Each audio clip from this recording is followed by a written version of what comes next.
Et salut à toi et bienvenue sur cette nouvelle capsule de Vitamine J. Alors aujourd'hui, bien plus qu'un enseignement, j'aimerais t'apporter un encouragement. Le Seigneur est bon.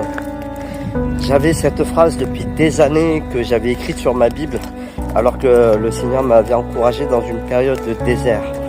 Et cette phrase que le Seigneur m'a donnée, c'était « Dieu ne t'envoie pas au désert pour t'y faire mourir, mais il t'y envoie pour t'y faire grandir. » C'est toujours compliqué quand on passe par le désert parce que alors qu'on est dedans, on ne comprend pas, on ne saisit pas pourquoi on passe par là. Et comme Job a eu un très grand désert dans sa vie, car il a quasiment tout perdu, sa femme quasiment lui dit « maudit Dieu et meurs ». Il a eu des amis qui n'étaient pas trop des amis pour la plupart.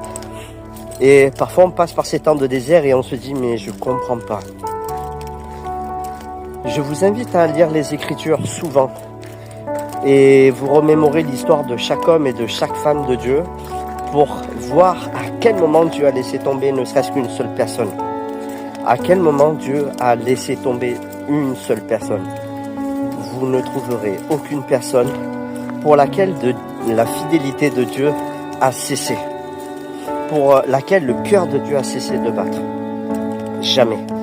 Je vous invite et je vous encourage, lorsque vous lisez les Écritures, ne la lisez pas juste pour comprendre des choses qui sont dans la profondeur, mais essayez de l'apprendre pour vous-même, afin qu'elle devienne vraiment une source d'eau vive dans le désert.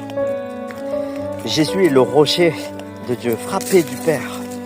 Et dans le désert, ce rocher duquel est sortie cette source d'eau pour abreuver le peuple d'Israël, c'est Dieu qui l'a fourni dans le désert. Et tu trouveras dans ton désert des sources d'eau. Mais si tu veux trouver ces sources d'eau, il n'en tient qu'à toi de prendre la Bible, de l'ouvrir, de la lire dès le matin, quand tu te lèves, quand tu te couches, le soir, la journée, de la méditer, de passer du temps dans la prière aussi, de rencontrer des frères et sœurs qui vont être des sources d'eau vive aussi. Pourquoi ? Parce que le Seigneur se sert aussi des siens pour parler à ton cœur. Si tu passes par le désert, je t'invite à te souvenir de cette pensée. Trouve-moi une seule personne dans la parole de Dieu, de qui Dieu a cessé d'être fidèle. Jamais. Jamais. Sois béni et à très vite.